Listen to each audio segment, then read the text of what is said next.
pen. Selamat sore Bapak Ibu sekalian, semoga kalian selalu dalam keadaan sehat. Saya Buka Fasodeani dengan ucapan Assalamualaikum warahmatullahi wabarakatuh. Waalaikumsalam warahmatullahi wabarakatuh. Terima kasih ya Bapak Ibu dan rekan-rekan yang berbahagia di sore hari ini, Prima, Fadel, Novel, dan teman-teman yang lainnya ya. Semoga kalian selalu dalam kondisi fit dan tidak kurang suatu apapun. Di pertemuan kali ini kita akan belajar tentang hierarki Chomsky ya, salah satu bab yang sebetulnya sudah pernah dikenalkan waktu kita belajar awal-awal tentang otomata ya. Nah, hierarki Chomsky ini akan kita manfaatkan untuk belajar sebagaimana tadi saya sampaikan sekitar 2-3 pekan yang akan datang. Kebetulan di pembahasan tentang hierarki Chomsky ini secara umum kita akan membahas tabel ini ya, tabel ini. Dan ini saya menghimbau kepada teman-teman dan terutama diri sendiri untuk tidak membiasakan diri nyomot punya orang tinggal di crop tempel gitu ya, karena kita sebetulnya bisa bikin pakai tabel yang lebih indah lagi ya, karena biasanya hasil kayak gitu nggak akan maksimal, kita nggak terbiasa untuk menerima tadi dengan baik ya. Tapi bagaimanapun karena ini sudah disediakan sama kampus, maka tetap kita coba pelajari bersama ya. Nah, di awal-awal semester dulu teman-teman, kita sebetulnya pernah belajar gambar seperti ini ya, tentang hierarki Chomsky yang mengelompokkan bahasa menjadi 4. Chomsky ya, atau Noam Chomsky, beliau nama lengkapnya kalau nggak salah Avram Noam Chomsky gitu ya. Beliau sekarang kira-kira 93-94 karena dia lahir di tahun 1928 ya. Dan beliau ini kalau di ilmu yang kita pelajari, beliau adalah salah satu seseorang yang sangat berperan dalam bidang komputer, terutama dalam bidang komputasi.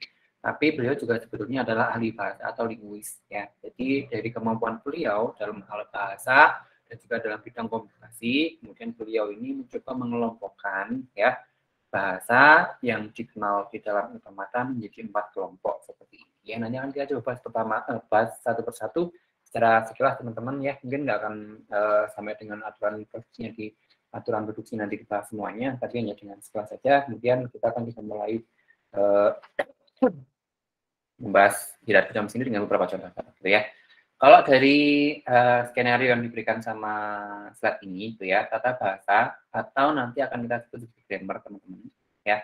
Dulu kan kita sudah pernah membahas di awal ya, ada konsep bahasa itu kan ada simbol, kemudian ada abjad, kemudian ada kata atau word atau atau string, kemudian ada bahasa, kemudian juga akan ada tata bahasa alias grammar yang hari ini kita pelajari ya. Nah, tata bahasa ini ya adalah kumpulan dari himpunan-himpunan variabel ya, simbol terminal, simbol awal, dan dibatasi oleh aturan-aturan produksi. Hal-hal yang didengar secara teknis ini teman-teman ya, variabel, simbol terminal, simbol awal, dan aturan produksi ini nanti akan kita pelajari bersama-sama mulai hari ini dan beberapa pertemuan yang akan datang. Nah, tata bahasa ini sebetulnya merupakan bagian yang paling inti ketika seseorang itu membahas sebuah bahasa ya, karena dengan tata bahasa ini kita akan mengenal bahasa ini termasuk kategori bahasa yang mana. Karena lagi-lagi menurut Noam Chomsky ya, bahasa itu ada 4 tingkatan yang kemudian lebih dikenal sebagai nama hierarki Chomsky ya. Nah, penggolongan dari hierarki Chomsky ini sebagaimana tadi sempat sekilas saya sampaikan ke teman-teman tentang tabel ini ya, ada 4 kelompok ya, kelompok bahasa reguler, kelompok bahasa bebas konteks atau konteks free, kemudian yang ketiga adalah konteks sensitif, dan yang keempat ini adalah natural language atau bahasa alami ya. Nah, yang membedakan bahasa ini menjadi kelompok 1, 2, 3, dan 4 itu adalah aturan produksinya teman-teman ya. Jadi untuk menentukan apakah sebuah bahasa itu masuk ke dalam kelompok bahasa tertentu ya, 1, 2, 3, 4 itu adalah aturan produksinya. Jadi kalau ada bahasa yang memenuhi aturan produksi yang ini berarti dia masuk dalam bahasa reguler. Kalau dia bisa masuk dalam kategori yang ini, dia masuk dalam bahasa konteks, ini adalah case sensitif, ini berarti adalah natural language atau bahasa alami. Nah, di dalam hierarki Chomsky ini teman-teman, ya, setiap bahasa ada aturan produksinya. Kemudian hanya mesin-mesin yang mengenal bahasa tersebut itu juga berbeda-beda. Selama ini yang kita pelajari itu adalah FSA dan FSA yang di atas NFA dan DFA, teman-teman. Jadi kalau kemarin kita belajar mesin FSA, itu ya berarti semua bahasa yang diterima oleh semua bahasa yang dikenali oleh mesin FSA itu adalah bahasa reguler. Ya kemarin itu juga belajar ekspresi reguler yang kita pelajari sebelum evaluasi kemarin, gitu ya.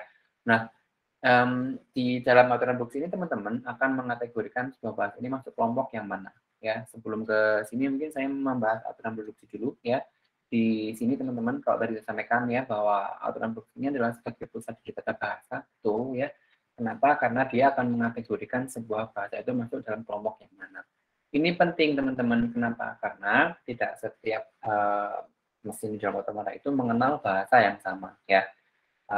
Ini adalah pendekatan yang kita temukan dari Chomsky. Aturan produksi merupakan pusat di data bahasa yang menspesifikasikan bagaimana suatu data bahasa melakukan transformasi string, ya. String nanti masuk kategori bahasa yang mana, ya, menjadi bentuk yang lainnya. Dan melalui aturan produksi ini, kita akan melibatkan aturan produksi ini, ya, dimensikan sebuah bahasa. Jadi dengan aturan produksi ini, sebuah bahasa itu dia akan masuk dalam kelompok yang mana yang sesuai dengan tata bahasa yang bersangkutan.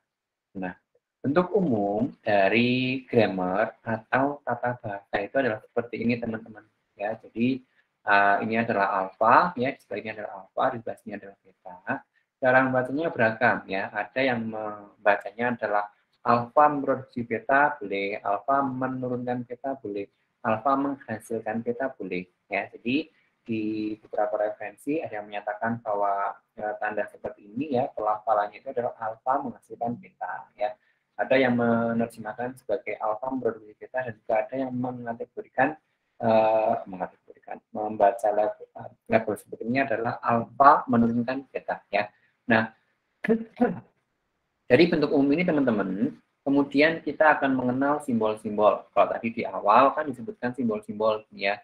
Ini di sini ada simbol-simbol yang disebut sebagai simbol-simbol variabel dan juga ada terminal, ya. Nah, variabel dan terminal ini yang juga kemudian akan kita bahas di dalam aturan produksi.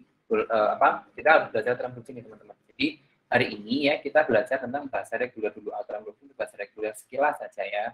Dan minggu depan mudah-mudahan bisa kita ulang sekilas, kemudian kita lanjutkan dengan aturan produksi bahasa bebas konteks, ya. Nanti akan kita coba review ulang. Nah, tadi disebutkan bahwa di awal ya simbol-simbol dalam aturan produksi itu ada dua. Pertama adalah simbol variabel, ya. Yang kedua adalah simbol terminal. Nah, di sini kita akan mencoba belajar satu persatu, teman-teman, ya. Simbol variabel disebut juga sebagai non terminal, ya, adalah simbol yang masih bisa diturunkan atau memproduksi atau menghasilkan, ya, yang dinotasikan dengan huruf kapital atau huruf besar. Sementara simbol yang kedua itu disebut sebagai terminal, ya, adalah simbol yang tidak bisa lagi diturunkan, tidak bisa memproduksi aturan produksi, dan dinotasikan dengan huruf kecil sebagaimana ABC atau menggunakan angka Romawi angka Arab 0 sampai dengan 9. Ya, jadi nanti mungkin saya coba bagikan slide yang lain, gitu ya. Ini cukup, tapi mungkin teman-teman bisa menggunakan slide yang lainnya yang bisa digunakan untuk tambahan belajar, ya. Jadi antara variabel dengan terminal ini ada dua perbedaan, teman-teman, ya. Ini adalah simbol-simbol yang dilibatkan dalam aturan produksi, ya. Nanti simbol-simbol ini ya bisa memiliki posisi sebagai alfa ataupun sebagai beta, ya. Kita belajar dulu tentang simbol-simbol ini apa. Nah, simbol variabel atau non terminal itu adalah perbedaannya adalah yang pertama, ya, kalau dia adalah variabel, dia pertama bisa diturunkan. Kalau simbol terminal, dia tidak bisa diturunkan, ya. Kemudian, secara penulisan, variabel itu, ya, daripada menyebutkan non terminal, nanti kita kan lebih mudah atau lebih sering menyebutkan istilahnya sebagai variabel, ya, dibandingkan dengan non terminal. Meskipun kalau teman-teman memakai non terminal juga tidak apa-apa, ya. Yang kedua, bedanya adalah pakai penulisan pada variabel itu menggunakan huruf kapital atau huruf besar. Ya, ini perbedaan yang kedua. Sementara perbedaan yang kedua dari terminal itu adalah dia huruf kecil atau kadang-kadang dia juga menggunakan angka 0 sampai dengan 9 sebelah sini. Ya. Jadi ini sekilas perbedaan antara simbol-simbol variabel dan simbol terminal yang dipelajari di dalam aturan produksi, teman-teman. Ya, ini adalah pengenalan simbol-simbol yang ada pada aturan produksi. Simbol variabel itu ya ini contohnya ABC dan seterusnya. Kemudian simbol terminal itu adalah ABC yang menggunakan huruf kecil dan menggunakan angka dari 0 sampai dengan 9 ya. Simbol yang masih bisa diturunkan atau memproduksi itu hanya variabel ya. Sementara biasanya simbol hasil produksi dari simbol variabel itu adalah berupa terminal. Misalnya gini ya, misalkan A menghasilkan B, maka A ini kita sebut sebagai variabel, B ini kita sebut sebagai terminal. Variabel A menghasilkan terminal B, variabel A menurunkan terminal B, ya. Variabel A memproduksi terminal B, ya. Karena kalau sudah membahas tentang aturan produksi, kita tidak lagi pakai ngomong A besar B kecil gitu ya, tapi kita sudah harus melafalkan bahwa yang dituliskan dengan huruf kapital itu adalah variabel. Sebenarnya yang dituliskan menggunakan huruf kecil atau angka 01 sampai 9 itu adalah terminal. Oke, jadi ini adalah contoh-contoh teman-teman ya, aturan produksi. Bentuknya adalah aturan produksi adalah seperti ini ya. Jadi ini adalah contoh ya. Ini A ini adalah variabel, A ini adalah terminal, ini adalah terminal, A ini adalah variabel. Oke, jadi variabel A terminal A menghasilkan terminal B variabel A. Kemudian nanti coba kita kategorikan ini masuk dalam kelompok bahasa yang mana, ya. Nah, ini adalah beberapa contoh sekilas perbedaan, gitu ya. Kayak tadi ya, saya ulang lagi. A adalah variabel, B-nya adalah terminal, ini adalah aturan produksi, ya. Kemudian ini B menghasilkan A, ya. B ini adalah terminal, A ini adalah terminal, ya. Yang ditinjau di sini teman-teman ya, kita adalah membedakan antara variabel dan terminal. Saya ulang-ulang karena beberapa pekan yang akan datang, pekan yang selanjutnya kita masih akan tetap menggunakan istilah variabel dan terminal ya. Nah, di sini teman-teman kemudian kita akan coba mendefinisikan apakah sebuah aturan produksi ini apakah sebuah pernyataan ini masuk dalam aturan produksi atau bukan ya. Kita ingat ya, variabel itu bisa diturunkan, ya, variabel itu bisa diturunkan, ya, satu bisa diturunkan.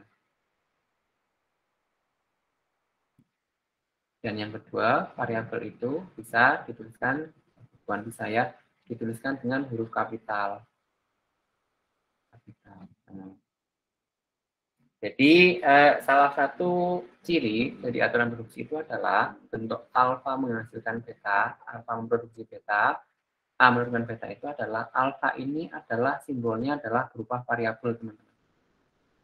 Ya, setidaknya harus ada satu variabel ya. Sementara yang kanan ini dia boleh variabel atau terminal itu boleh. Ini ya. Kita pakai contoh-contoh yang ada di slide misalkan ya. Yang pertama ini ya, variabel A menghasilkan terminal beta, menghasilkan terminal B. Ini adalah termasuk dalam aturan produksi. Ya, kenapa? Karena ruas yang kiri alfa ini ya adalah variabel ya. Sebenarnya yang kanan itu boleh terminal atau boleh variabel. Kemudian yang kedua teman-teman ya, ini adalah terminal A menghasilkan B ya, variabel. Dia bukan masuk dalam terminal, dia tidak termasuk ke dalam aturan produksi. Kenapa? Yang di sebelah kiri alfa ini hanya terdiri atas satu terminal. Ya, harusnya dia melibatkan paling tidak ada satu variabel, maka baru dikatakan aturan produksi. Ya, kita lihat contoh di bawahnya misalkan ya. Variabel A menghasilkan variabel B, dia termasuk dalam aturan produksi ya. Variabel B menghasilkan terminal B variabel C, dia juga termasuk aturan produksi ya. Lagi-lagi kalau teman-teman melihat di sini ya, dia hanya tidak satu terminal, dia tidak termasuk dalam aturan produksi. Kenapa? Karena terminal itu tidak bisa diturunkan. Ya, tidak bisa menghasilkan aturan produksi. Tidak boleh menurunkan aturan produksi. Ya, jadi yang boleh menurunkan aturan produksi hanyalah variabel saja. Ya, ini hanya variabel saja yang bisa diturunkan atau menghasilkan aturan produksi. Ya, terminal tidak bisa diturunkan. Di sini tadi dinyatakan ya, terminal tidak bisa diturunkan. Tidak bisa diturunkan ini sama halnya dengan tidak bisa menghasilkan aturan produksi, itu maksudnya. Ya, Jadi kalau ada seperti ini, dia bukan termasuk dalam aturan produksi teman-teman, ya. Tapi yang bawahnya iya, dan ini juga bukan. Ya, ingat ini hanya satu buah terminal, maka dia tidak bisa menghasilkan aturan produksi, ya. Yang ini dua di bawahnya termasuk dan termasuk, gitu ya. Karena ini adalah aturan produksi. Sebenarnya yang kanan itu juga bervariasi, ada terminal juga ada variabel, gitu ya. Kemudian yang paling bawah ini adalah termasuk aturan produksi. Nah ini bandingkan dengan dua contoh yang di atas teman-teman. Kalau ini hanya terdiri atas satu buah terminal yang berdiri sendiri, ya. Tapi kalau di sini kita lihat dia melibatkan setidaknya ada satu buah variabel, maka ini disebut sebagai aturan produksi. Ya, selanjutnya kita akan melihat beberapa contoh-contoh yang lebih familiar. Nanti kita akan membahas masing-masing contoh dari ini, ya, bahasa dia apakah masuk dalam aturan produksi atau bukan. Ya, ulang ya, ini goal kita adalah menentukan apakah sebuah penulisan alfa menghasilkan beta itu adalah aturan produksi atau bukan, ya. Jadi yang atas ini, ya, yang A ini, yang ini dia bukan termasuk aturan produksi. Kenapa? Karena dia hanya terdiri atas satu buah terminal. Ini juga hanya terdiri atas satu buah terminal untuk alfanya, ya. Kalau untuk beta nanti boleh bervariasi. Sementara kalau ini pun, ya, dia hanya dia ada satu terminal, tapi dia ditemani oleh setidaknya satu buah variabel, maka dia dikatakan sebagai aturan produksi. Nah, hal-hal seperti ini teman-teman yang akan kita coba pelajari, ya, di ragam aturan produksi dari hierarki yang kita punya, ya. Kemudian, ya, dari sini teman-teman, ketika kita diminta untuk melakukan pengelompokan bahasa, ya, misalkan kayak tadi, ya, di sini, misalkan ya, ini tuh nanti setelah ketahuan apakah dia masuk aturan produksi atau bukan, kita bisa mengategorikan ini masuk aturan produksi, apakah dia reguler, apakah dia konteks free grammar, ataukah dia konteks sensitif, ataukah dia bahasa alami, dia atau natural language gitu.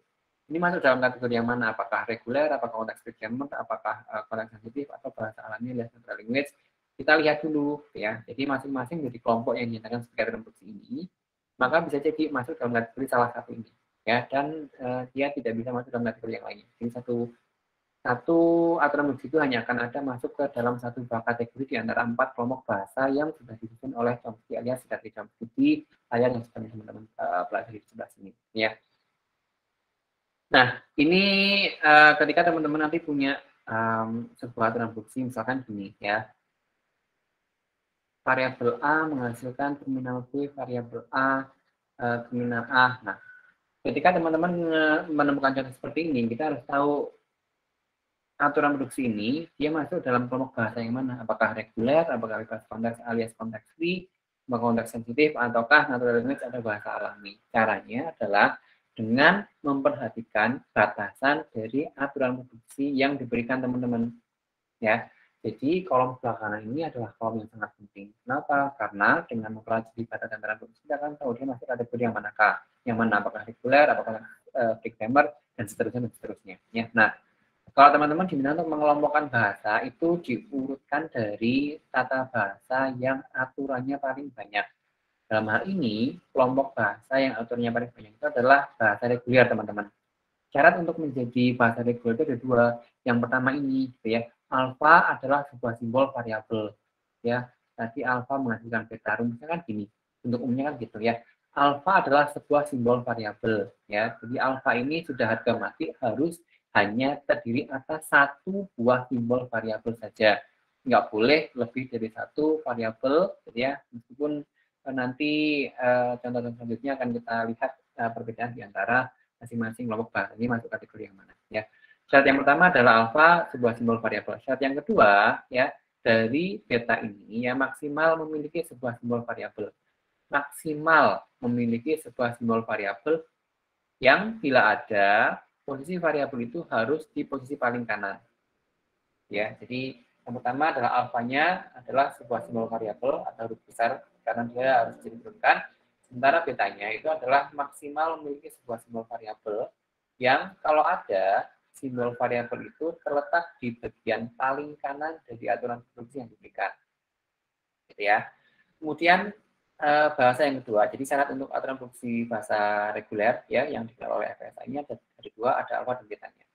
Kemudian untuk konteks free grammar atau tata bahasa bebas konteks ya, mesin yang mengenalinya itu adalah VBA ya, khusus dan otomata. Syaratnya ini teman-teman ya, alfa berupa sebuah simbol variabel. Jadi hanya disebutkan itu ya, alfa berupa sebuah simbol variabel. Ya, mesin yang mengenali bahasa bebas konteks itu adalah khusus dan otomata atau VBA. Kemudian yang ketiga teman-teman, ya syarat yang harus dipenuhi ketika sebuah bahasa itu masuk dalam kategori case sensitive itu adalah ya ini panjang dari alfa itu sama dengan atau kurang dari atau sama dengan dari beta.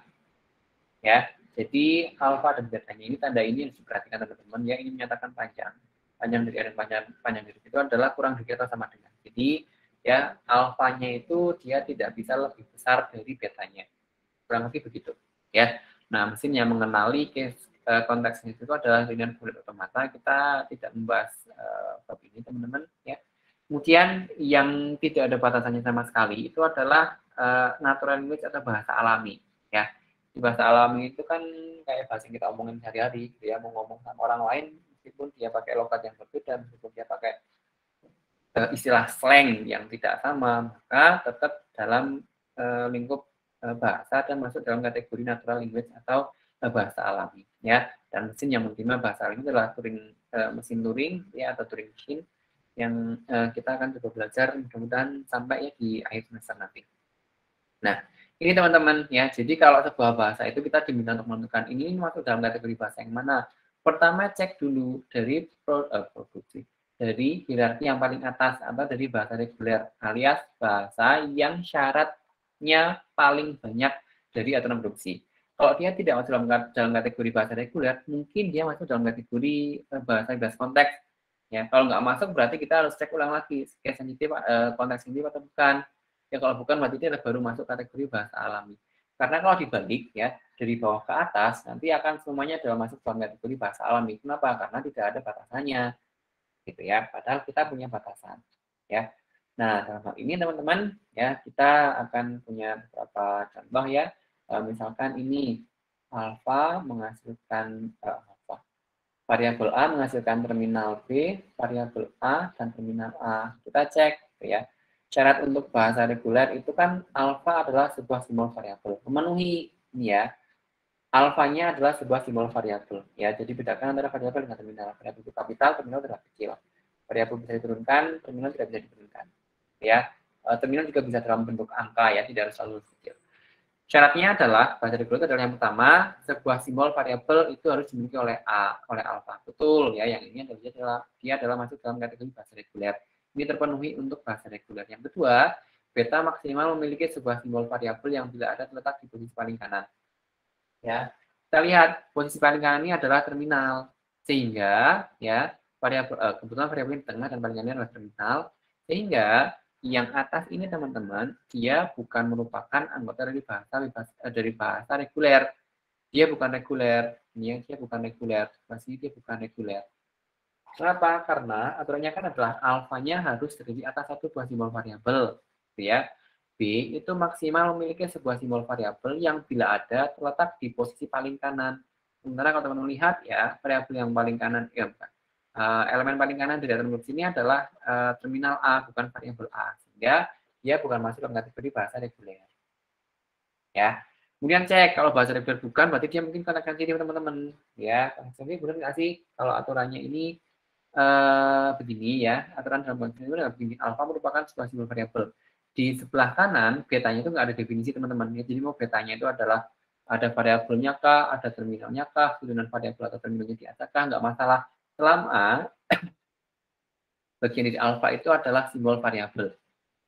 Ya, jadi ini nih ya dia bukan tidak masuk dalam bahasa reguler, tapi dia masuk dalam kategori ini masuk dalam konteks free grammar nggak teman-teman? Menurut teman-teman? Ada yang tahu?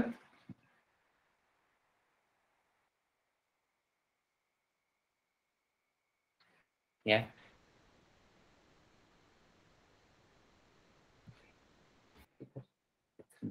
Jadi kelihatannya sebenarnya agak bermasalah. Saya pakai headset ya. Yang Nah, gini. Ya. Yang akan menghasilkan beta ya, bentuknya seperti ini ya, dia bukan masuk dalam bahasa reguler. Kenapa? Karena syarat yang itu tidak terpenuhi. Ya, ada variabel tapi dia tidak terletak di posisi paling kanan. Ya, sementara ya yang kedua, apakah dia masuk dalam konteks gambar? Masuk. Kenapa demikian? Karena ya syarat yang terpenuhi itu hanyalah alfa berupa sebuah simbol variabel. Jadi ini teman-teman ya, dia dalam masuk dalam bentuk konteks free grammar atau tata bahasa bebas konteks. Ya, ini adalah contoh yang kita punya. Ya. Kemudian yang lainnya misalkan ya, saya punya contoh yang lainnya, misalkan alfanya adalah sebuah variabel A, kemudian betanya itu adalah terminal A, terminal B, dan variabel A. Kayak gini. Coba kita cek ya. Yang pertama, alfa ini terpenuhi nggak untuk bahasa reguler? Sebuah simbol terpenuhi. Sekarang cek hasil yang di sebelah kanan ini. Ya, dia di ruas yang sebelah kanan untuk betanya ini adalah terminal B dan variabel A. Masuk kategori yang ini nggak teman-teman? Maksudnya maksimal terdiri atas satu buah simbol variabel dan kalau ada harus di paling kanan. Jadi maksimal memiliki sebuah simbol variabel itu berarti terminalnya itu boleh berapapun gitu ya. Jadi dia kalaupun ada variabel berarti dia posisinya harus di paling kanan ya. Dia tidak bisa di posisi tengah atau di paling kiri atau di sebelah kanan dari variabel itu ada terminal lagi kayak di sebelah kiri. Ya, ini adalah contoh yang menyatakan bahwa ini adalah contoh bahasa reguler. Ini adalah contoh bahasa reguler. Ya, karena untuk syarat pertama dan kedua terpenuhi. Ya, atau misalkan teman-teman punya contoh yang lainnya, ya, misalkan A menghasilkan BAB. Ini kategorinya apa teman-teman? Masuk yang mana? Masuk dalam reguler nggak? Ini masuk. Yang BAB masuk nggak?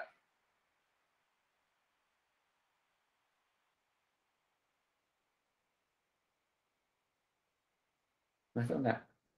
Jadi maksimal itu kan maksimal memiliki sebuah simbol variabel. Berarti kan boleh ada, boleh enggak. Ya, maksimal memiliki sebuah, maksimal satu, berarti boleh ada, boleh enggak. Ya, jadi boleh sebuah tata bahasa itu tidak mengandung variabel sebelah kanan. Ya, kalau yang ini dia masih dalam bahasa reguler teman-teman. Kenapa? Karena untuk syarat yang kedua ini terpenuhi. Ya, alfa menghasilkan beta, di mana alfanya adalah variabel A dan betanya adalah terminal B, terminal A, dan terminal B. Ya, jadi ini masuk dalam kategori bahasa reguler ya, diurutkan dari atas tadi.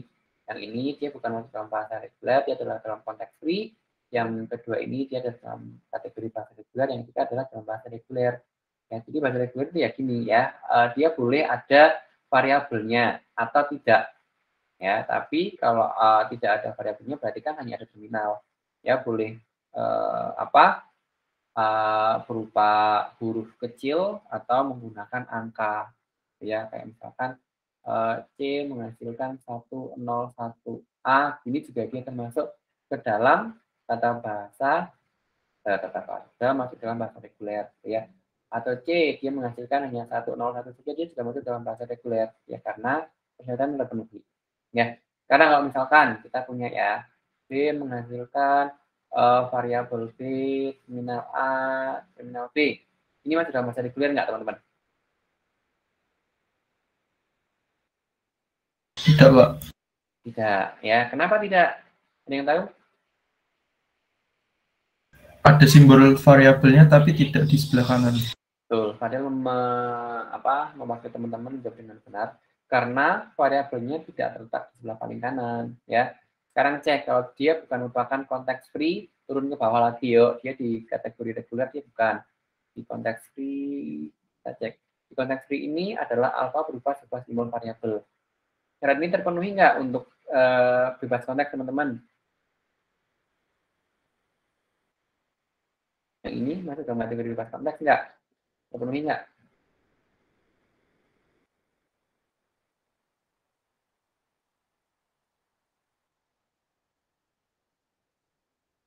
Ada yang tahu?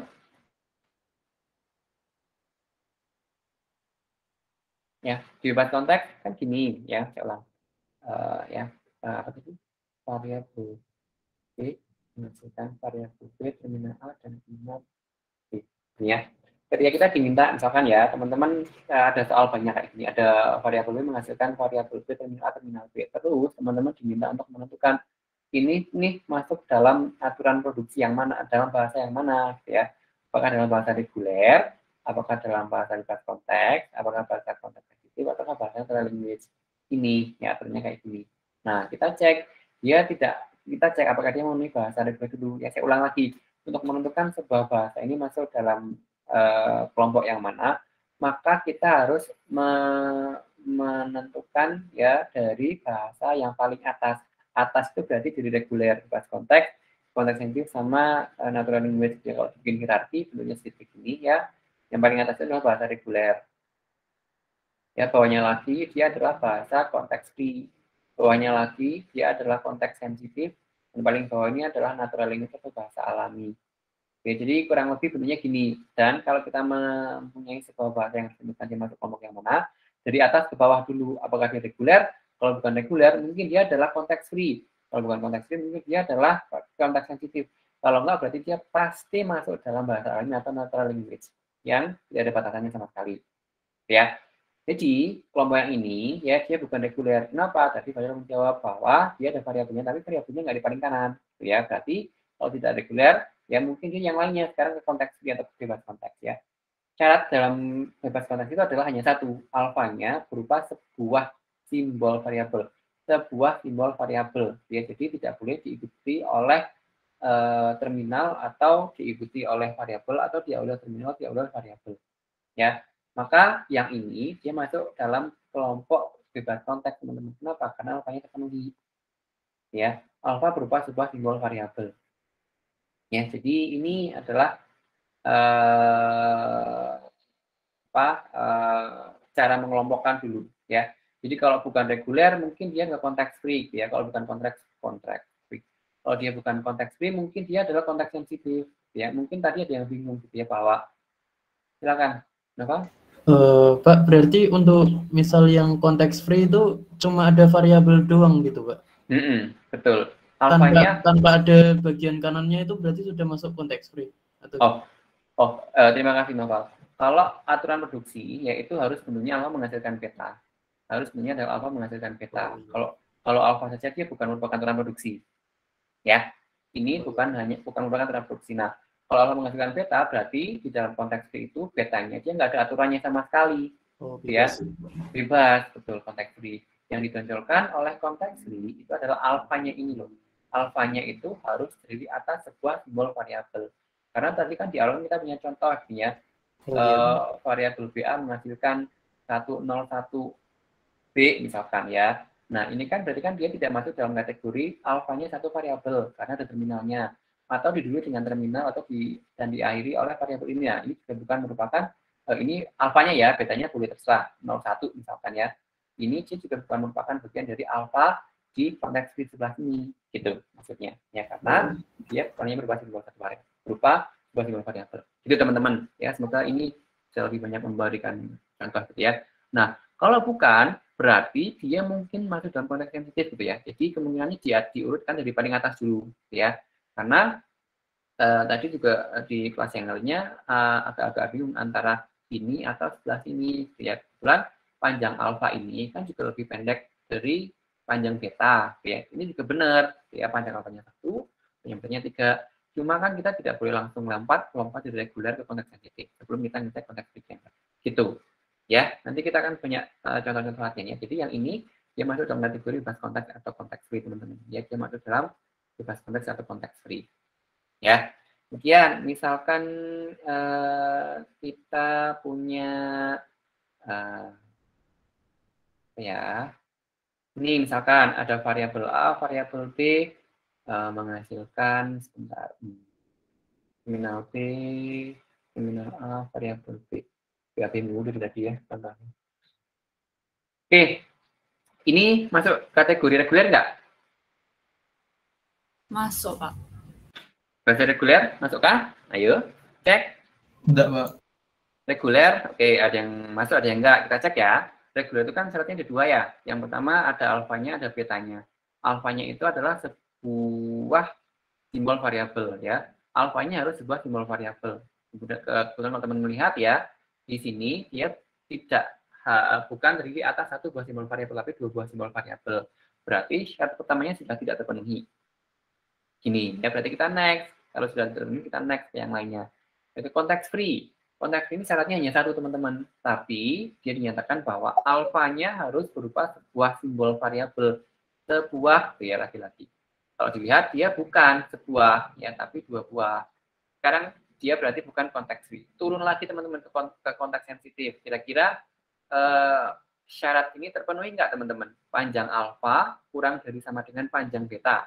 Terpenuhi nggak? Terpenuhi. Terpenuhi. Berarti Nabila dia masuk dalam kelompok yang mana? Konteks sensitif. Konteks sensitif, betul ya. Ini syarat yang terpenuhi adalah konteks sensitif, teman-teman. Ya, karena panjang alfanya ini lebih kecil dari panjang beta. Ya, alfanya 2, betanya adalah 3. Gitu ya. Jadi diurutkan dari paling atas ke paling bawah. Terus nanti kalau teman-teman punya banyak-banyak gambaran gitu ya, karena di pembahasan selanjutnya akan lebih banyak lagi contoh-contoh yang teman-teman perlu kategorikan ya. Nah, ini berarti masuk dalam konteks sensitif ya. Kemudian misalkan kalau ini deh, ini doang deh. Kalau ini kan dalam konteks sensitif ya, ini dalam konteks sensitif. Terus kalau yang ini AB, variabel AB menghasilkan B doang misalkan, B aja. Ini masuk yang mana? Reguler kan enggak, karena ada dua simbol variabel. Untuk konteks itu juga bukan, karena tidak memenuhi satu buah simbol variabel. Konteks sensitif terpenuhi enggak? Menurut teman-teman ini masuk kategori yang mana? Natural language. Tuh, ya ini kompak ya jawabnya. Natural language ya atau bahasa alami, karena 3 bahasa di atas ini nggak terpenuhi semuanya, teman-teman. Ya, ini tidak lebih pendek dari alfanya, tidak lebih pendek dari betanya. Berarti konteks yang itu sudah tidak memenuhi, alias dia pasti hanya akan masuk dalam kategori natural language atau bahasa alami. Tuh ya, jadi yang bahasa alami tidak ada batasannya. Ya, nah. Ini contoh-contoh yang lainnya sangat banyak, teman-teman. Ya, misalkan kalau misalkan ada AB menghasilkan terminal B variabel B, dia kan juga sama, ya. Ini masuk kategori? Aduh, ayo yang tahu? Contoh-contoh? Konteks sensitif. Betul, ya konteks sensitif ya. Nabila, terima kasih ya, karena dia sama untuk panjang alfa sama betanya. Reguler nggak memenuhi, konteks nggak memenuhi, di kategori yang ketiga ternyata dia memenuhi, belum masuk dalam kategori mesin Turing gitu ya. Kalau yang ini misalkan terminal B menghasilkan variabel A dan terminal B, kira-kira teman-teman ini masuk kategori yang mana ya? Saya kasih lingkaran.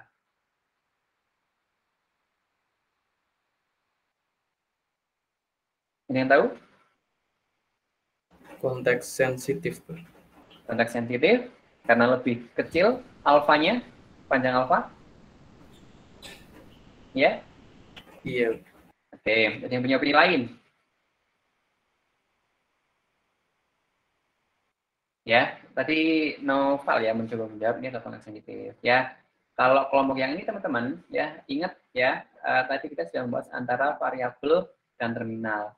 Yang bisa menurunkan itu hanya variabel alias menghasilkan produksi. Kalau terminal dia tidak bisa menghasilkan aturan produksi. Dengan B yang ini dia adalah sebuah terminal. Artinya ini bukan termasuk aturan produksi. Gitu ya. Jadi ini contoh-contoh yang teman-teman nanti akan temukan ya. Jadi kayak contohnya di sebelah sini ya. Yang di sebelah alfanya itu ada terminal ya sendirian. Dia bukan termasuk aturan produksi. Kenapa? Karena yang hanya bisa menurunkan atau memproduksi itu adalah variabel. Gitu. Ya, ini saya kasih contoh terakhir. Mungkin tadi sudah banyak lewat yang satu yang sebelumnya. Ya, tip teman-teman. Ya, nah ini adalah kelompok-kelompok yang ada di dalam hierarki Chomsky ya, tergantung dari aturan produksi itu memenuhi untuk bahasa yang mana. Ya, dari situ teman-teman akan lebih tahu dengan catatan selanjutnya. Misalkan ini ya tata bahasa reguler ya Pak. Tata bahasa reguler yang pertama ya, bahasa yang pertama yang paling atas ya, yang syaratnya paling banyak adalah seperti ini misalkan ya. Karena di bahasa reguler itu ada dua tadi teman-teman sebutkan ya, bahwa simbol pada sebelah kiri itu harus berupa sebuah simbol variabel ya. Variabel itu berarti kapital ya, dari A, B, C dan seterusnya ya. Sementara yang simbol pada sebelah kanan maksimal hanya memiliki sebuah simbol variabel dan bila ada terletak di sisi paling kanan ya. Selain itu boleh terdiri atas hanya satu atau lebih terminal. Ya, tadi sudah banyak contohnya ya. Misalkan sebelah sini, yang atas ini adalah alfa menghasilkan beta, bentuknya adalah variabel A menghasilkan terminal B, dia adalah reguler ya. Ini bukan reguler karena dia tidak bisa memproduksi aturan produksi ya terminal itu ya. Ini adalah masuk dalam reguler teman-teman ya. Ini perhatikan contoh ini dia tidak disertai oleh terminal tapi hanya oleh variabel. Tapi dia masih mengatakan kategori reguler. Kenapa? Karena syaratnya kan maksimal hanya satu sebuah simbol variabel. Ya. Contoh bawahnya dia ada terminal, ada variabelnya, ya, dan variabelnya tetap di posisi paling kanan, tapi dia adalah reguler. Ya. Tadi ini mirip-mirip dengan contohnya awal, tadi ya, ini adalah variabelnya di depan, ya, sementara terminal di sebelah kanannya, berarti dia bukan reguler, ya, karena simbol variabel pada sebelah kanan harus berada di posisi paling kanan, ya, simbol variabel pada beta maksudnya ya, biar seperti posisi paling kanan ya. Ini contoh reguler teman-teman ya, contoh reguler karena terdiri atas satu variabel terletak di posisi paling kanan ya. Sementara yang bawahnya ya dia bukan reguler karena ada dua variabel, kan maksimal satu nih ya, maksimal hanya satu variabel kalau dia masuk dalam kategori bahasa reguler. Ya, yang ini ya, dia juga bukan merupakan reguler. Sebelah kirinya dia tidak terdiri atas satu buah simbol variabel. Ya, nah kayak gini teman-teman nanti akan lebih banyak deskripsinya ya, contohnya masing-masing. Di minggu ini target kita sih mudah-mudahan bisa selesai tata bahasa reguler ya, atau untuk bahasa reguler. Jadi yang kita pelajari adalah seperti ini ya. Alfa menghasilkan terminal B, terminal A, variabel B, variabel B dia bukan merupakan bahasa reguler karena meskipun ada variabel ini tapi dia lebih dari satu dan letaknya di sebelah kanan, bukan karena variabelnya lebih dari satu ya. Teman-teman nanti akan banyak kata lagi yang ditemukan karena tadi kita juga sudah belajar beberapa contoh yang lainnya. Sekarang bebas konteks teman-teman ya. Tata bahasa bebas konteks tadi syaratnya hanya satu ya, simbol pada sebelah kiri itu harus berupa sebuah variabel saja ya, alias non terminal ya, kita pakai simbol variabel saja lebih mudah ya. Di ruas sebelah kiri ya, simbol itu ya harus berupa sebuah variabel saja ya. Yang ini misalkan tadi kita punya reguler ya, di sebelah sini ya. Di sebelah sini ya kita masuk dalam kategori reguler karena dia menghasilkan satu terminal ya. Ini adalah masuk dalam kategori reguler ya. Ingat kita tidak bisa langsung mengategorikan itu masuk yang mana sebelum kita ngurutin dari reguler dulu. Apakah dia reguler? Kalau nggak reguler dia berarti bisa jadi di bawahnya, kalau tidak berarti bisa di bawah ya. Jadi ini adalah dalam kategori reguler ya, variabel menghasilkan terminal. Ini adalah juga reguler teman-teman ya, yang ini adalah reguler, yang ketiga ya, ini adalah reguler ya karena menghasilkan terminal variabel. Yang ini bukan ya, yang ini adalah bebas konteks ya, yang ini juga bebas konteks. Yang menyebabkan bebas konteks adalah yang ini ya, ini juga sama-sama bebas konteks ya. Kalau yang ini bukan merupakan aturan produksi karena terminal itu tidak memproduksi aturan produksi ya, tidak bisa menurunkan atau menghasilkan aturan produksi di ruas sebelah kanannya. Yang ini juga bukan merupakan bebas konteks karena simbol sebelah kiri diikuti oleh satu buah terminal, sebagaimana contoh yang paling bawah ini bukan merupakan bebas konteks karena dia terdiri lebih dari satu buah simbol variabel. Ya, dengan contoh-contoh kayak gini semoga bisa lebih banyak lagi dipahami teman-teman. Ya. Kemudian ada yang ketiga adalah konteks sensitif teman-teman ya. Konteks sensitif ini adalah di ruas sebelah kiri ya, ruas sebelah kiri ya. Benar. Simbol pada sebelah kiri itu harus minimal ada sebuah simbol variabel atau yang lebih mudah dibahasakan tadi ya, panjang dari alfa itu ya kurang dari atau sama dengan panjang dari beta. Ini ya, ini lebih mudah lagi ya. Ini adalah reguler ya, konteks sensitif adalah seperti ini ya. Kenapa? Karena dia bukan masuk dalam reguler, dia juga tidak masuk dalam konteks free, tapi dia adalah konteks sensitif yang mana alfa dan betanya panjangnya adalah sama. Ini konteks sensitif sama. dia bukan karena tidak terpenuhi untuk alfa dan betanya dengan jumlahnya yang tidak sesuai, berarti dia pasti masuk dalam bahasa alami, ya. Ini adalah konteks sensitif, ya, itu konteks sensitif. Kalau yang ini bukan merupakan barang bukti alias ditolak karena dia bukan merupakan variabel yang bisa menghasilkan sebuah dia tidak bisa menurunkan ya atau membuat aturan produksi yang sebagaimana sudah kita bahas di beberapa slide sebelumnya, ya. Ini nih bahasa alami yang kelompok yang terakhir, teman-teman, ya. Bahasa alami berarti dia aturannya tidak ada, ya, tidak ada aturan yang diberikan sama bahasa alami. Kalau dia bukan reguler, kalau dia bukan konteks free, bukan konteks free berarti dia ada bahasa alami. Contohnya ini nih, ya, yang ini dia adalah bahasa alami. Kenapa? Karena dia tidak memenuhi reguler, ya. Alfanya tidak terpenuhi untuk reguler. Alfanya tidak terpenuhi untuk konteks free, ya. Untuk alfa kurang dari beta, panjangnya juga tidak terpenuhi, ya. Sehingga dia pasti masuk dalam kategori bahasa alami, ya. Yang ini juga sama, ya. Ini tidak memenuhi untuk tiga kelompok bahasa di atasnya. Sebenarnya yang ini nih, teman-teman, kalau dilihat, ya, yang paling bawah, ya adalah sekumpulan dari simbol-simbol yang di atas terminal semuanya. A, B, C, D, E, F. Ini adalah terminal semuanya, ya, tidak ada variabelnya sama sekali, ya. Ini adalah contoh, ya, dari konfigurasi bahasa alami, ya, yang kita miliki sebagai pembahasan awal di sore hari ini, ya. Di kelompok yang tadi, teman-teman, ya, reguler, konteks free, konteks free sama aturan tulis ini, ya, dia dibedakan oleh masing-masing batasan dari aturan produksinya, ya. Nah, untuk setiap aturan produksi ini, teman-teman, ya, itu akan kita pelajari secara terpisah, ya. Yang pertama adalah tata bahasa reguler, ya. Nanti akan ada lagi tata bahasa bebas konteks, ya. Yang kita pelajari hanya ada dua, ya, ada reguler dan ada bebas konteks. Yang ini sepertinya kita tidak akan bukan sepertinya, ya. LBA, linear bounded automatic, ini memang nggak dipelajari, ya. Dan mesin Turing itu sepertinya kita hanya akan perkenalan saja, ya. Mungkin tidak sampai dengan tata bahasa mesin Turing, ya. Tata bahasa alami, tata bahasa natural language, ya. Nah, dari sini, teman-teman, nanti sudah bisa membedakan, ya. Oh, terima kasih, ya. Sebentar, ya, kita teman yang ini, ya. Oh, yang sini. Oke, ya. Nah, jadi ini, teman-teman, ya, tadi kan disebutkan adanya aturan produksi untuk bahasa reguler ada, untuk konteks free ada, ya.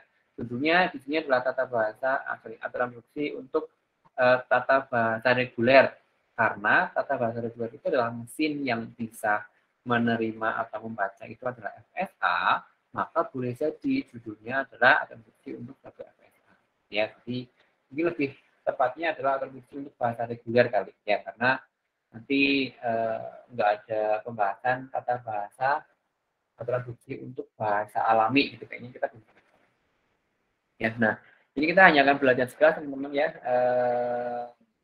tentang aturan produksi untuk satu FSA. Tadi disebutkan bahwa, ya, aturan produksi di dalam bahasa reguler itu, ya, jadi bentuk alat menghasilkan beta, ya, itu berarti dua, alfanya adalah satu buah simbol variabel, betanya adalah maksimal satu buah variabel yang telah setelah paling banyak, ya. Ini tadi contoh dari bahasa reguler, ya. Nah, adapun, teman-teman, kalau misalkan nanti suatu ketika teman-teman punya sebuah FSA, ya, sebuah mesin, ya, karena ini juga FSA, ya. FSA itu kan tapi bukan mengenal bahasa alami, itu sebagai contoh ini deh. Misalkan, ya, teman-teman punya ini. Jadi sini menyampaikan bahwa untuk ini adalah grammar, teman-teman. Kalau kemarin kita punya FSA, itu kan di atas itu tabel, ya, ada Q, ada sigma, ada delta, kemudian ada S. Dan kalau kemarin kita punya FSA dengan output, ya, ini adalah chapter, ya, tulisan gini misalkan, itu akan misalkan membedakan saja, ya. Jadi kemarin kita punya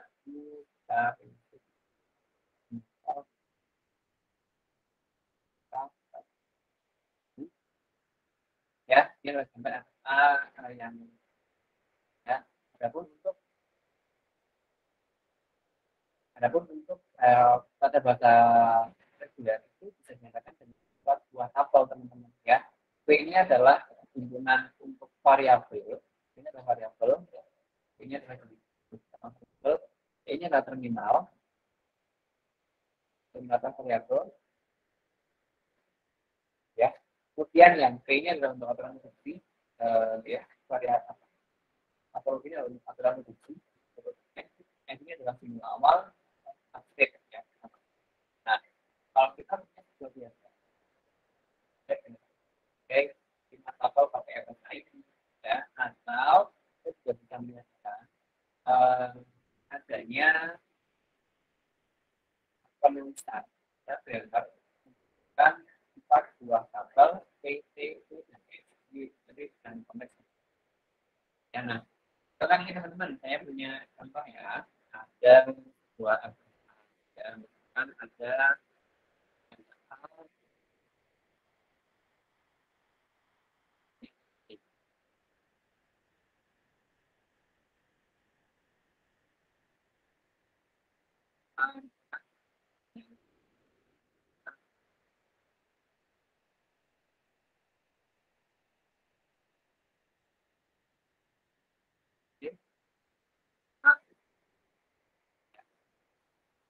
jadi ini oke. Kalau dinyatakan dalam fatwa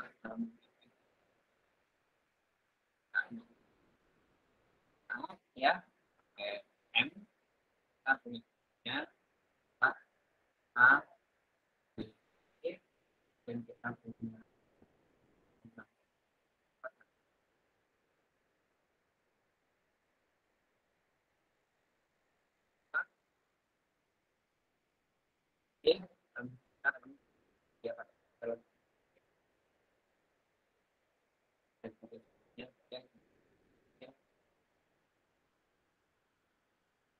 lain pakai bahasa kayak gitu.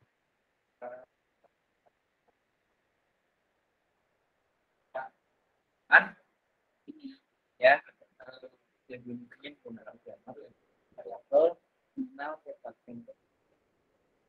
P itu dalam terminal ya, ya adalah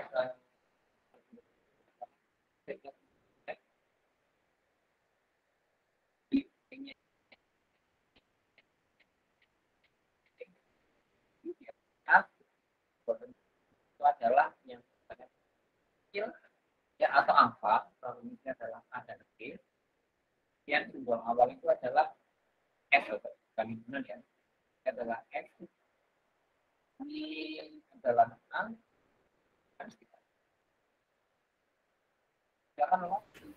Permisi Pak, suaranya putus-putus dan agak pelan Pak. Betul, kebetulan di tempat saya ini hujan dan biasanya kalau hujan itu lumayan mengganggu. Maaf ya teman-teman kalau suaranya nggak terlalu indah ya. Iya Pak, sebisa mungkin. Ya. Di tempat kalian ada yang hujan terus nggak barusan? Saya Pak. Prima lagi. Jadi daerah bayangan hujan teman-teman. Jadi kalau hujan itu akan mempengaruhi kekuatan sinar ya karena hanya ada tethering dan belum ada jaringan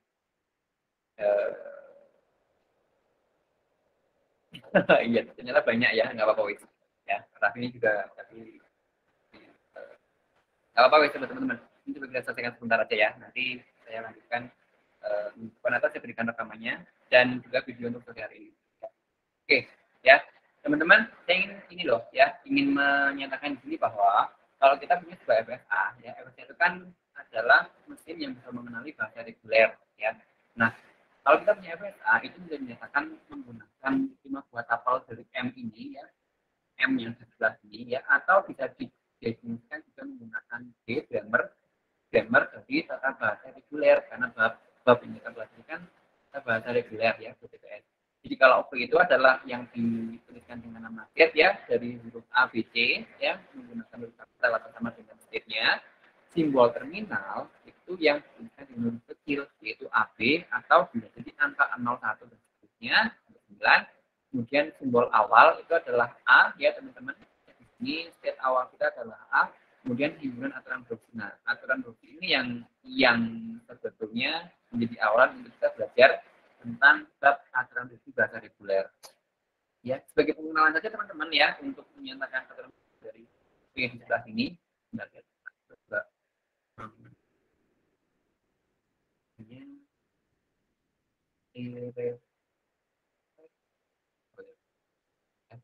Ini ya, saya tak coba menuliskan aturan produksi. Nah, ini nanti bisa jadi bahan belajar ya kalau hari ini masih belum.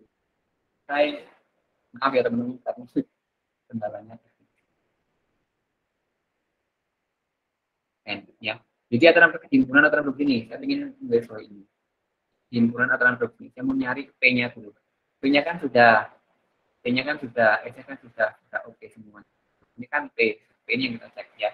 Untuk membuat sebuah aturan produksi teman-teman, ya kita lihat ya. Pertama tadi bentuknya adalah alfa menghasilkan beta. Ini sudah pasti di dalam bahasa reguler, di dalam aturan produksi tata bahasa dari Chomsky ya. Nah, karena kita ada dalam tata bahasa reguler ya, bentuknya gini. Kita lihat dari state masing-masing ada 3, dari A, B, dan C ya. Dari state A teman-teman, state A-nya adalah alfanya adalah A ya. Dia akan menghasilkan terminal A dan berakhir di variabel B. Ya, jadi ini terminal A dari variabel A, dia akan menurunkan produksi berupa terminal A dan berakhir di variabel B. Ya, variabel A menghasilkan produksi di terminal A dan variabel B. Ya, selesai. Kan syaratnya kan beta ini kan harus paling kanan, itu kan berupa sebuah variabel. Jadi nggak bisa dilanjutkan ke A ini, teman-teman. Nggak bisa ke A, nggak bisa ke B. Cukup sampai di situ. Karena syarat betanya kan di ruas paling kanan harus berupa satu buah. Kalau ada simbol variabel, harus berada di paling kanan. Ya, kan berarti yang A sudah, nggak ada transisi yang lainnya. Dari variabel B, dari diagram ini, teman-teman. Dari diagram transisi ini, kita lihat ya. Jadi diagram B, variabel B itu, dia ada dua transisi. Yang pertama, dia adalah menghasilkan terminal B dan berakhir di variabel B. Ya, dan yang kedua, ya, variabel B ini dia menghasilkan ya terminal A dan harusnya kan dia ditulis sebagai variabel C ini teman-teman. Gitu ya. Tapi ini tidak berlaku. Kenapa? Karena C ini adalah final state dan tidak berfungsi keluar. Saya ulang lagi ya, pembahasan antara produksi ini sebetulnya lumayan memerlukan ketekunan ya. Saya ulang lagi ya. Misalkan saya gambar lagi dari kalian. Ya, ini satu contoh ya. Kita sekven. Bilang teman-teman, bagaimana teman-teman? Bilang semuanya. Ya. Kan saya mau bikin aturan produksinya aja. Ya. Bikin P-nya aja. Kita punya dua buah FSA ya. Ini ada A, ini ada B, ini ada C ya. Mudah-mudahan teman-teman yang agak ganggu masih tetap bisa bersabar. Yang mendengar suara saya agak tersendat-sendat, teman-teman masih dengan bersabar ya. Ini ada ini ya. Ini ada A, ini ada B. Ya. Ini A ya.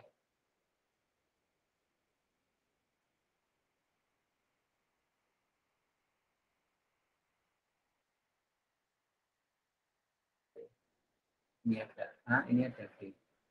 Ya, ini yang pertama. Yang kedua, saya ingin membedakan ya, kita punya variabel A, variabel B, E,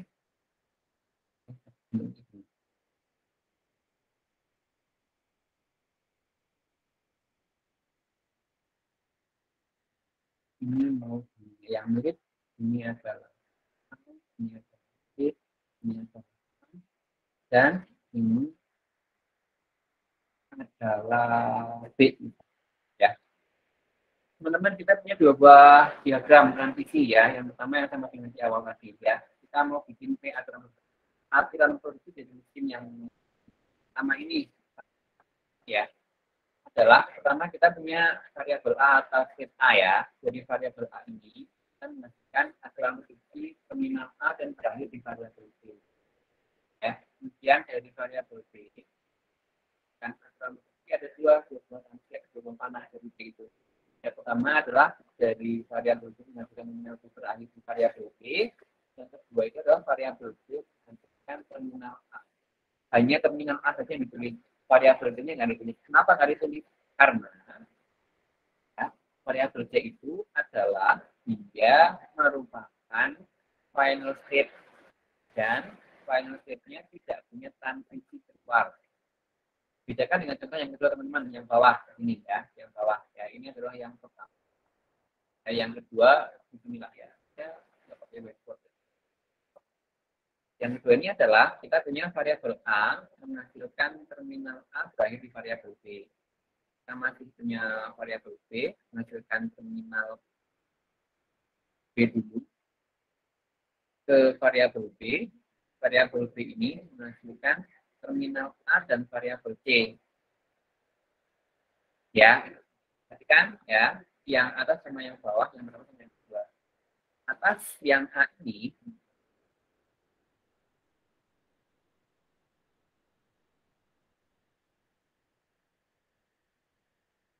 saya pakai yang atas ini teman-teman ya, yang atas ini ya, yang atas ini dia kayaknya nggak dituliskan.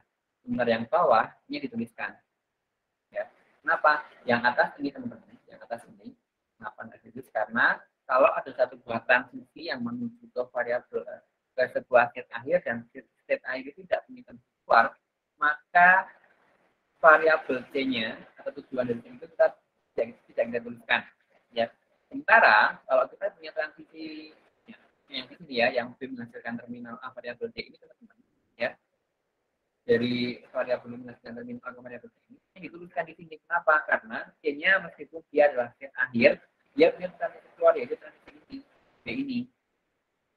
Gitu ya. Jadi C di sini masih ada. C ini dituliskan terminal A dan variabel B. Ya, yang atas ini C-nya nggak dituliskan. C-nya nggak dituliskan. Ya, karena dia adalah final state yang keluar. Tapi yang bawah ini dituliskan C-nya di bawah B itu di sebelah produksi B ini. Kenapa? Karena C-nya adalah meskipun dia final state tapi dia adalah C-nya keluar. Yaitu ke variabel di sebelah sini ya, sehingga dia pun punya aturan reproduksi yaitu menghasilkan terminal B dan berakhir di variabel B di sebelah sini. Ya, dan ada satu lagi teman-teman dari contoh aturan reproduksi yang kedua di sebelah sini. Ya, yaitu kalau yang melakukan transisi itu adalah final state, maka kita harus menuliskan lagi satu buah simbol berupa epsilon atau string kosong. Saya ulang lagi ya. Kalau ada satu buah final state yang melakukan transisi keluar, ya, maka variabel C itu dalam hal ini adalah C ya, harus ditandai dengan string kosong atau epsilon. Ini untuk menandakan bahwa C ini adalah final state teman-teman. Ini ya, karena kalau tidak dituliskan sebagai final state, kalau dituliskan dengan epsilon, kita nggak akan tahu bahwa C ini adalah final state gitu. Ya, jadi kalau saya sebutkan ya, meskipun di buku itu nggak ada ya, setelah kami belajar bersama dengan beberapa pengajaran teman-teman, itu di dalam aturan produksi bahasa reguler itu setidaknya ada 5 perbedaan transisi ya. Perbedaan transisinya. Yang pertama adalah yang kayak gini ya, yang dia tidak dituliskan C-nya karena dia adalah berupa final state yang tidak bisa keluar ya. Yang kedua itu adalah yang full kayak gini ya, yang dia bisa menghasilkan terminal variabel, gitu ya. Ini yang pertama, yang kedua adalah yang seperti ini ya. Sementara yang ketiga adalah yang seperti ini. Jadi itu adalah gini. Kalau ada satu buah final state dan dia punya transisi keluar, berarti dia harus dituliskan sebagai dan harus ditandai sebagai sebuah menggunakan sebuah singkatan atau epsilon. Gitu teman-teman ya. Karena kalau tidak ditandai kayak gini, kita akan tahu bahwa C-nya adalah final state. Gitu ya. Ini contoh-contoh yang teman-teman punyai ya. Ini ya, masih.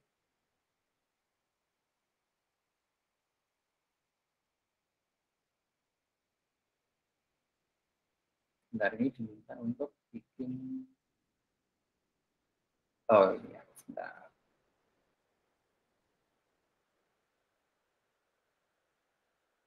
Yes.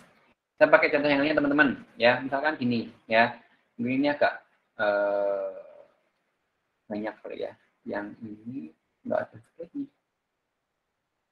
ini deh, nggak apa. Ini kalau masih belum paham nanti kita coba bahas lagi ya. Misalkan kita punya 1, 2, 3, 4, 5, 6, 7 state, ya. Mudah-mudahan suara saya masih bisa manusiawi ya.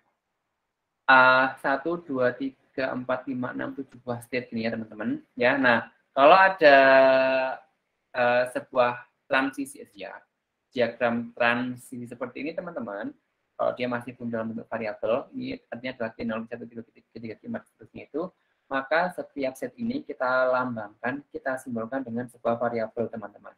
Ya, terserah mau melambangkan dengan variabel apapun, jadi sama dengan set pakai huruf kapital.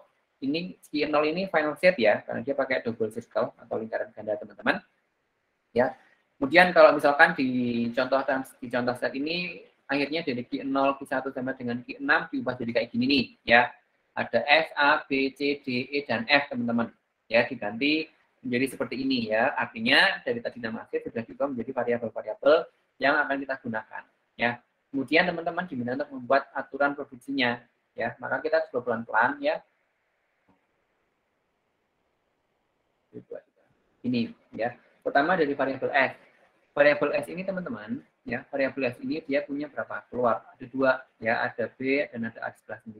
Maka yang pertama ya S ini akan menghasilkan terminal A dan berakhir di variabel A. S ini juga akan menghasilkan terminal B berakhir di variabel C. Ini ingat ya, ada dua transisi dari variabel S. Sebentar teman-teman. Ini ya, S menghasilkan terminal A berakhir di variabel A, menghasilkan terminal B berakhir di variabel C. Ya. Kemudian kalau teman-teman lihat S ini kan final state ya, sehingga S-nya harus dikasih tanda epsilon. Kenapa? Karena dia untuk menandai bahwa S-nya adalah final state. Ya, karena kalau tidak ada tanda epsilon ini kita nggak akan tahu bahwa S ini adalah final state. Jadi ingat empty string notasi yang digunakan itu dia menandakan adalah sebuah final state. Ya, kemudian teman-teman cek ya, jadi kita sudah punya beberapa ya. Sekarang dari variabel A boleh, dari variabel C boleh, terserah, nggak ada aturannya mungkin. Ya, silakan apa? Pak, itu untuk state B ke S itu terminalnya apa ya, Pak? Coba kita lihat slide B ke S. Oh, A, di sini ada A. B ke S. Oh, A.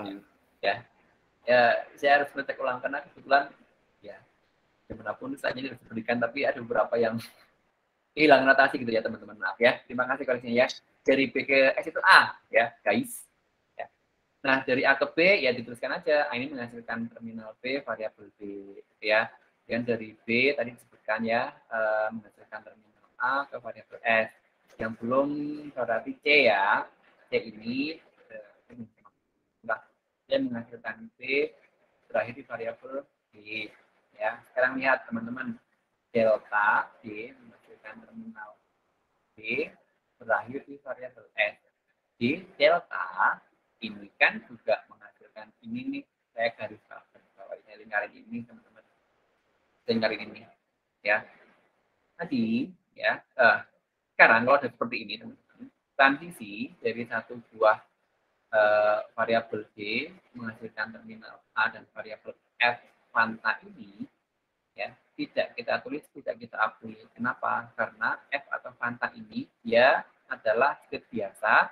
State biasa itu berarti dia bukan final state teman-teman. Ya, state ini ya, yang ini teman-teman. Ini kalau dalam aturan produksi bahasa reguler itu transisi ini tidak dianggap sebagai aturan produksi. Kenapa? Karena dari delta ke panta dari D ke F menghasilkan terminal dihubungkan oleh terminal ini. F atau pantanya itu dia bukan merupakan final state ya, dan juga F ini tidak nyambung ke state yang lainnya teman-teman ya, sehingga saya ulang lagi ya, transisi D menghasilkan terminal A variabel F ini tidak diakui sama aturan produksi bahasa reguler. Kenapa? Karena F atau pantanya ini dia adalah state biasa, state yang bukan final state, dan F ini tidak nyambung ke state yang lainnya. Sehingga kalau ada transisi seperti ini tidak diakui. sebagaimana teman-teman lihat transisi dari B ke E eko ini. B beta ke E eko ini. E kan juga sama, posisinya sama dengan F. Ya, jadi B menghasilkan terminal B berakhir di variabel E ini, itu juga tidak diakui teman-teman. Gitu, ya.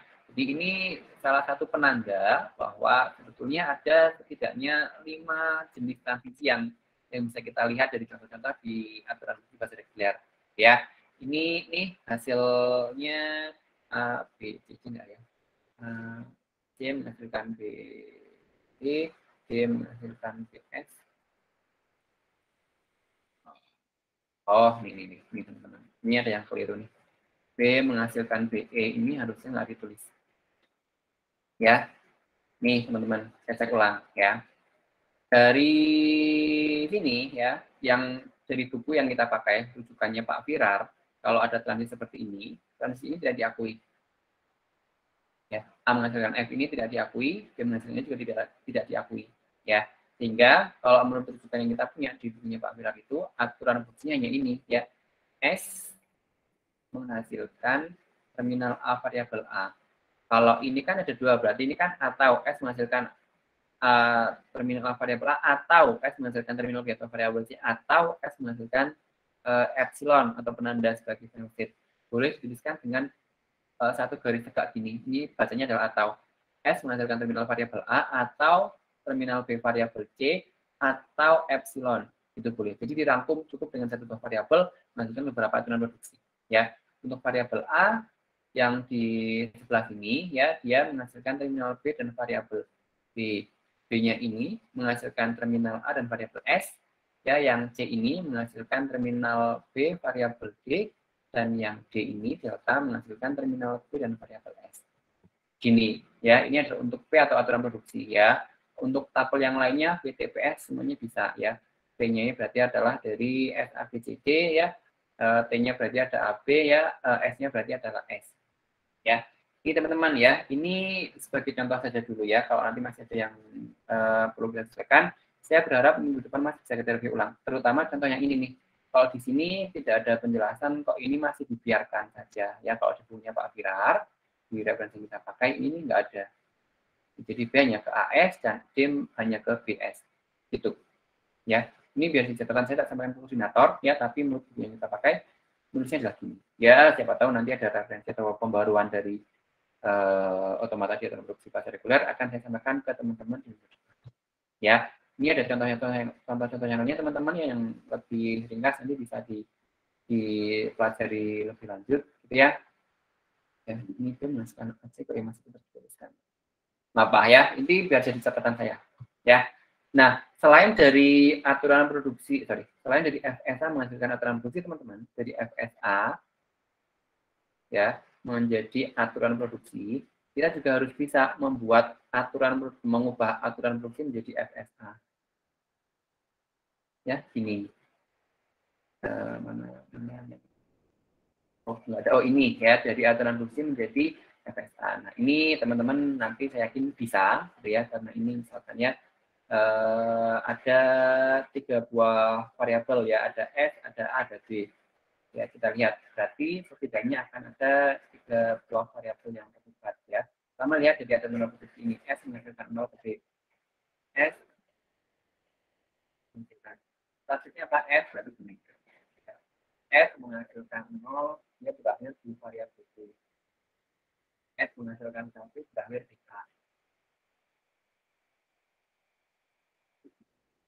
Terus penanda ini teman-teman, kalau nggak ada itu kan kita nggak tahu bahwa itu mindset. Ya, kemudian A menghasilkan 0 ke A, jadi ini A menghasilkan 1 ke S, dan yang B menghasilkan 0 ke S, ini ya, itu enak. B menghasilkan 1 ke A dan B ada berarti teman-teman. Ini ya, nggak sulit kok. Ya, ini adalah contoh bagaimana kita bisa menggunakan gerakan seperti dari berbagai ya. Jadi kalau kita hari ini adalah kita pertama belajar dari fungsi dulu, yang kedua kita bisa membuat aturan fungsi menjadi A atau menjadi A berubah menjadi aturan fungsi. Ya, kira-kira begini teman.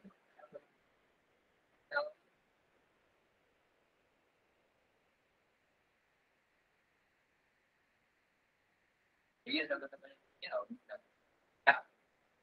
ya, pembahasan kita hari ini saya rasa lebih yang ya, semoga tidak mengurangi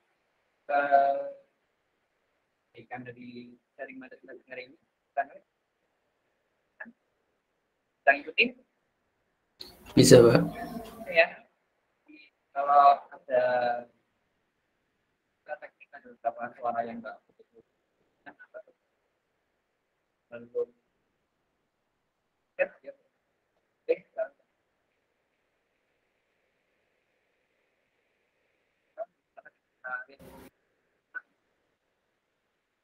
bawangin mungkin yang ini ya biar saya terkejut ya kalau sudah ceritakan dia dan ya siapa tahu ada pembaruan ya awal akan sudah kita pada jadi teman-teman ya kamu setelah pilah di orangnya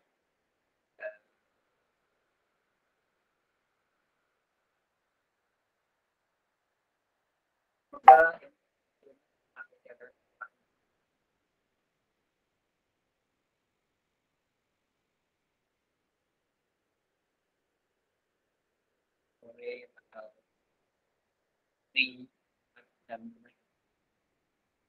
selamat sore, assalamualaikum warahmatullahi wabarakatuh.